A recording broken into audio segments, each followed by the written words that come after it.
Custo de vida, emprego e desemprego, cesta básica, tarifas públicas, salário mínimo. Agora, na Brasil Atual, a análise do DIEESE. E nós vamos conversar agora com o diretor técnico do DIEESE, Fausto Augusto Júnior. Bom dia, Fausto. Bom dia, Glauco. Bom dia a todos.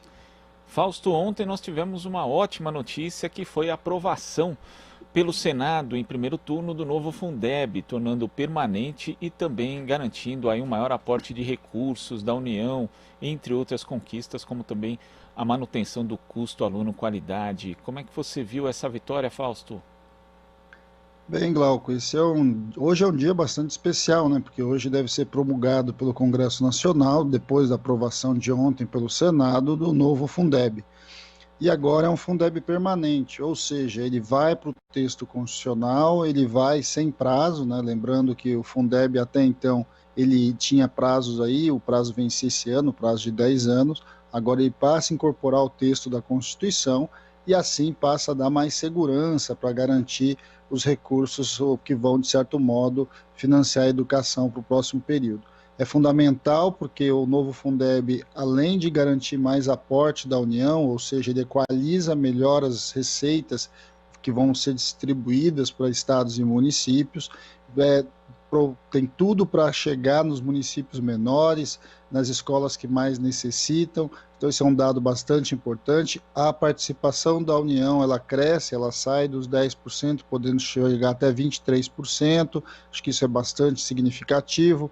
Além disso, garante também que 70% dos recursos sejam destinados ao pagamento dos profissionais da educação. Lembrando sempre, né, Glauco, que educação se faz sim com escola, se faz com livro didático, com material, mas se faz principalmente com pessoas. Então, a garantia ali de um percentual na casa dos 70% vinculados aos profissionais da educação é bastante significativo. É por ali que vai se garantir o piso nacional do magistério, é por ali que vai se garantir minimamente os planos de carreira dos professores e, de alguma forma, a gente tem uma boa perspectiva aí para a educação para os próximos anos, para os anos que vão se seguir.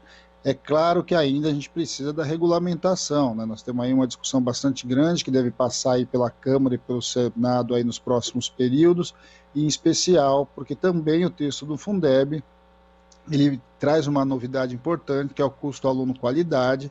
Então, esta perspectiva de você ter minimamente uma referência que define aí o quanto que será o custo aluno, que está baseado nas necessidades, está baseado ali o que, de certo modo, a educação vai precisar, vai ter que ser regulamentado. E as outras formas também de como é que vai ser minimamente distribuído esse recurso, tudo isso vai para a regulamentação de um texto constitucional. Agora, foi um dado, é uma vitória bastante significativa num momento bastante difícil que a gente vem vivendo por conta do atual posicionamento do governo. É sempre bom lembrar que o atual governo era contra essa proposta do Fundeb, ele recua no final aí dos 45 minutos, principalmente porque tinha um consenso da sociedade civil, tinha um consenso da Câmara e do Congresso Nacional, para que, de certo modo, a gente pudesse minimamente garantir a educação, recursos para a educação de uma maneira mais integral e de uma maneira mais permanente.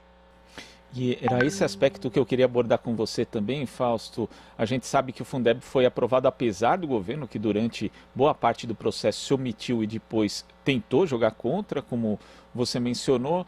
Nessa onda que a gente tem de retrocessos e de tentativas de retiradas de direitos, você acha que a aprovação do Fundeb, a mobilização em torno dele de diversas entidades, como a Campanha Nacional pelo Direito à Educação e outras, pode servir de exemplo também para outras lutas que devem ser empreendidas, aí, principalmente contra essa questão da retirada de direitos?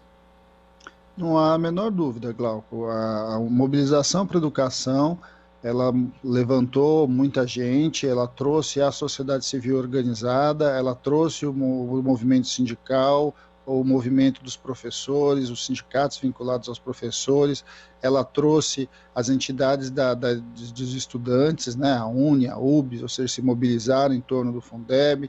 A gente tem também uma mobilização do geral da sociedade. Mas vamos lembrar também, né, Glauco, que as grandes manifestações que aconteceram contra esse governo vieram da educação, aconteceram ali em 2018, ali antes da pandemia, e indicavam uma força que esse debate tem com relação à sociedade em geral. Acho que isso é um bom indicativo, mostra para a gente um caminho, que a organização, a mobilização, essa relação que a gente vai construindo com a sociedade, dela compreender a importância dos recursos, a importância da política de educação, a importância dos direitos, né, dos direitos sociais em geral, de certo modo pressiona sim o Congresso Nacional, define uma nova linha de organização da política.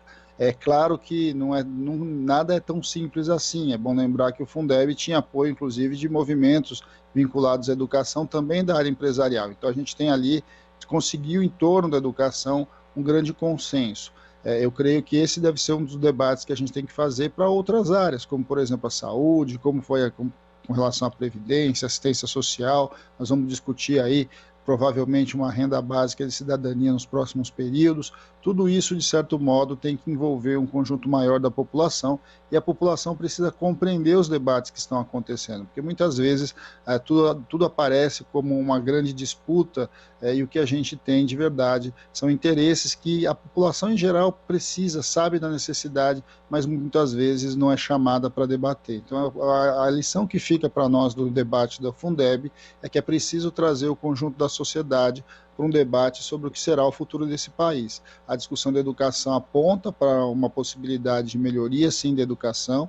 É bom lembrar que os índices de educação no Brasil melhoraram muito desde a criação do Fundef, lá nos anos 90, depois passando pela criação do Fundeb, já nos governos Lula e Dilma, e aí a ampliação dos recursos da educação, que, de certo modo, vem melhorando a inserção, vem melhorando ali a permanência do aluno na escola e vem alterando significativamente a questão ali da possibilidade das crianças estarem dentro da escola. Agora, o nosso grande debate, o nosso grande desafio é melhorar a qualidade da educação, que passa necessariamente pelos profissionais que trabalham ali dentro das escolas. Acho que esse é um debate que nós vamos travar agora. Esse vai ser o debate da regulamentação do Fundeb, mas, de certo modo, isso é algo que nos anima, foi uma grande vitória que a gente espera que contamine, né, que se espraie para as outras discussões com relação aos direitos sociais no Brasil. Sem dúvida, Fausto, a gente vê também a diferença, né, de quando você tem um processo que de fato consolida a participação social e a discussão em torno de um texto, e quando você tem coisas que são simplesmente atropeladas, né? Por exemplo, a gente teve a aprovação de uma reforma trabalhista, né, há alguns anos, totalmente atabalhoada, sem discussão nenhuma. A própria reforma da Previdência também teve muito pouco debate, muito pouca participação da sociedade civil, e agora a gente tem aqui um exemplo, né? Isso deveria ser um parâmetro até para o Congresso Nacional. Sem dúvida, Glauco. É bom lembrar que nós estamos discutindo o Fundeb faz mais de um ano, né? O início das discussões sobre o Fundeb tem mais de um ano. Ele passou por várias instâncias, passou pelos estados, a mobilização social, de certo modo, levou o debate da educação para todos os setores da sociedade. De alguma forma, essa discussão chegou nos estados e municípios, em especial nos municípios menores, que eram os municípios que mais risco tinham, né? Porque o Fundeb acabava no final desse ano, e se acabasse, grande parte, cerca de 90% dos municípios seriam atingidos, em especial os com menor renda. Então, assim, foi uma mobilização bastante importante. Ela envolveu um conjunto diverso da sociedade, né? Como eu lembrando, pegando professores, pegando alunos e pegando os pais, a sociedade em geral, e todos aqueles que pensam em educação e que pensam de alguma forma o futuro do país. É um exemplo do ponto de vista da discussão, mas também ele coloca para nós uma série de desafios, né? E talvez o grande desafio é que a gente compreenda melhor o papel dos direitos sociais, como os direitos sociais fazem parte do nosso processo civilizatório, algo que foi construído a partir da Constituição de 88 e que precisa continuar. Nós estamos no meio da pandemia, nós estamos com uma taxa de mortalidade bastante grande, nós somos o segundo país em mortalidade em relação à pandemia, mas se não fosse o SUS, se não fosse o Sistema Único de Saúde, que é uma outra ponta aí dos nossos direitos sociais, certamente a condição estaria bem pior, em especial entre os mais pobres. Então, programas que são vinculados a esse tipo, como a educação e saúde, de certo modo é interesse de todos, interesse em especial daqueles que mais precisam, daqueles que estão na base da pirâmide social, e é fundamental, então, que a sociedade se mobilize. Acho que esse é uma boa lição, é um bom processo de como a gente encaminha as discussões, as grandes discussões do país, e a gente espera que a gente consiga levar este modelo para outras grandes discussões que a gente tem para enfrentar aí no próximo período. Tá certo, Fausto. Muito obrigado pela sua participação aqui no Jornal Brasil Atual e até a próxima. Até a próxima. Bom dia a todos novamente, Glauco. Bom dia. Conversamos aqui com o diretor técnico do Diese, Fausto Augusto Júnior.